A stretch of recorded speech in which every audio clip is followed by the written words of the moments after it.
นี่แหละครับตัวก็ของเราอยู่ในการเข้าบ้านมากครับผมสาธุกันครับนี่แหละครับคุณว่าการทำบุญเราไม่ดีที่สุดแล้วก็นะทำบุญได้ทุกโอกาสนะครับเรื่องเวลาเห็นในสวรรค์อยากเสียบนะครับอยากใส่ครับสวรรค์เห็นบาปนะครับแต่เห็นบาปหรือว่าเห็นบาปปัจจัยเพิ่มมีขันธ์มาเพิ่มนี่เราพูดอย่างเรื่องใส่เลยว่าอย่างที่ครับอันนี้ก็ต้องปาก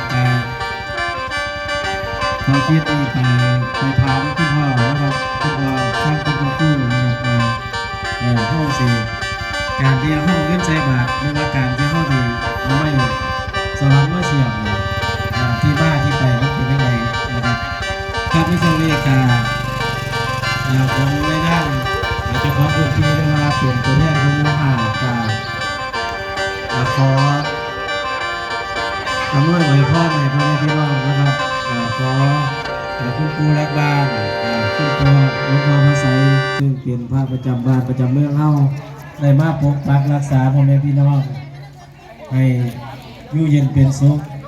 ให้มีสุขภาพร่างกายที่แข็งแรงอย่าเก็บอย่าจนเฮ็ดอันไหนการให้ขึ้นให้เกินนะครับกินยาบกยกยาลงเพื่อนว่าครับในช่วงนี้พอยุดการให้พ่อนในซ้ำนี้สักวันก็ไปการโอนไม่ไปทางคุณพ่อครับผมครับที่ว่าจบไปเมื่อกี้ก็คือคุณพ่อทองลี่สิงห์ทองลาดเนาะพยาบาลไม่เจ๊กองเลยนะครับก็ขอแนะนำในพยาบาลเนี่ยว่าเป็นสร้างเนี่ยอันนี้ก็คันมีของขวัญเนาะมีของขวัญก็ให้เพื่อนเขียนซื้อแล้วก็พันมาใส่ขันพยาบาลจับถือซื้อผู้ใดก็เอาหม้อร้อนในผู้นั้นนะครับไปเตรียมฉลากมาเตรียมสมุดมาฉีกปีน้อยแล้วก็เพื่อนเขียนซื้อใส่ได้เข้ากับบอกได้เลยครับเด้อแต่ว่าที่มีผู้ใดแน่เป็นของขวัญนะครับสิมอบให้กันจับถือซื้อ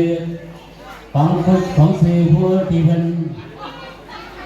ให้พยาบาลหรือเจ้าของซื้อจับนะครับจับฉลากให้ขันจับสิ่งที่ใดก็เลยผู้นั้นมารับของขวัญจากเข้าไปนะครับเพราะว่ามีการแลกเปลี่ยนแต่เราท่านผู้ใดต้องการอยากจะแก่นะครับอยากจะเป็นผู้แก่อยากจะเป็นผู้ให้การผู้ให้เนี่ยมันดีใจนะครับแต่ผู้ให้ดีใจร้ายนะครับการผู้ใดก็ยังดีใจครับแบบนี้เพราะฉะนั้นท่านผู้ให้ท่านผู้รับการรู้สึกว่าที่ได้บุญได้กุศลน้ำกันนะครับเขามีศรัทธาอยากจะให้จะได้บุญแล้วกันอยากจะให้กับแต่กันได้ให้เลย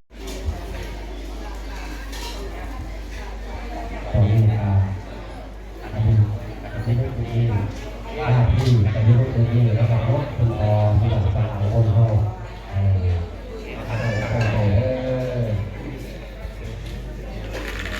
แสงเทียนส่อง2,000 ปีที่พ่อจุดใกล้สิ้นสุดดับแสงลงแล้ว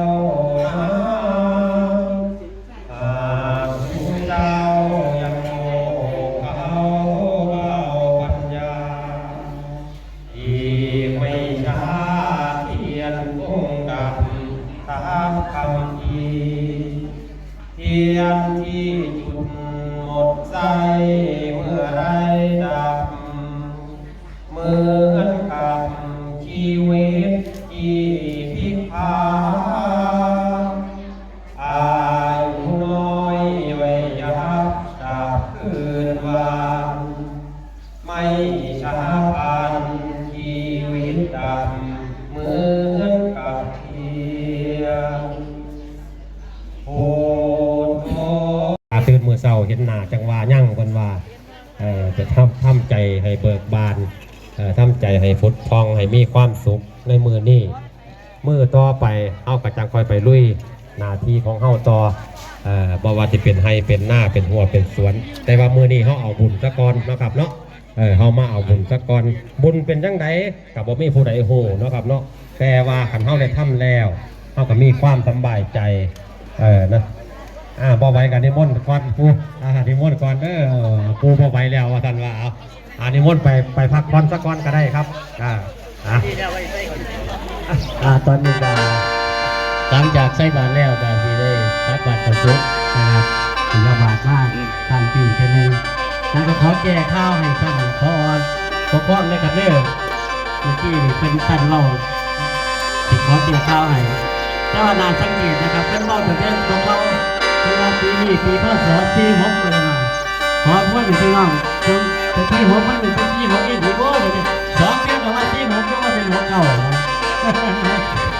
เป็นพระเกียรติทุกคนได้ยินบ่ครับ เพิ่นบอกเลยว่า ทั้งว่านี่แหละ